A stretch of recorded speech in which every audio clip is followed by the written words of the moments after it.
And it's a 10-point New Orleans lead. And one way Valanciunas generates offense, using that big body to snare the board and keep the play alive. And here is KD. Over Valanciunas. A nice shot by KD. What can they do? I mean, that's the question. Durant finds a shot he likes, and the mechanics are efficient and tight. Practically a sure thing when he lets it fly. And so it's New Orleans holding on to an 8.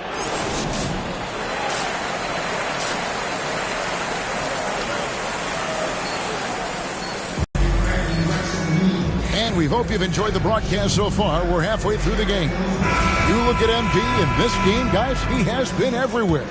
He's done a fantastic job of finding open space to operate within the first few quarters. And you know what? It helped that they had a few guys with very hot hands on the perimeter, too. And the big three out on the perimeter. Irving the 1, Harden at the 2, and Durant the 3.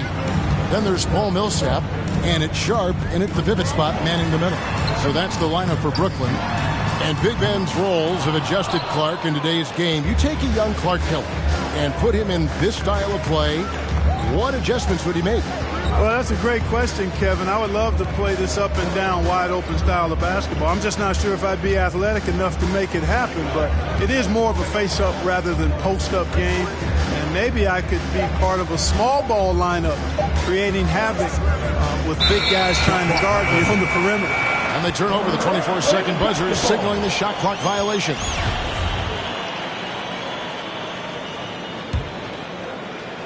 Nets trail by 8.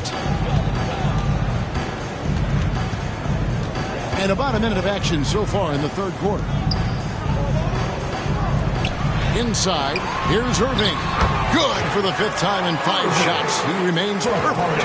You know, as a distributor and dime dropper, Harden has really got a nice eye for how to get teammate shots, and does a really good job setting up a shooter. And keeping us updated from the sideline, let's swing it over to David Aldridge. Thank you, Kevin. Well, the Brooklyn Nets are creating a fresh legacy. Kevin Durant says it's new energy. One of the first teams in Nets history where fans are expecting us to do good things. The basketball culture is deep in Brooklyn, and they're looking for a team to latch on to. Well, guys, it looks like they found a good one. I agree, David. Thanks. Griffin's checked in for Brooklyn. Bruce Brown comes in for Paul Millsap. Anderson against Griffin. Stolen away. Nice job to interrupt the alley-oop attempt there. Here's Irving. Here's Brown. Anderson with the block. And they're controlling the boards, Kevin. That's +5 in that category. And, guys, you know that rebounding is a huge part, a huge component of winning games. It's not a glamour stat, but it's necessary if you're going to be a winning team. 6 to shoot. Fires from deep.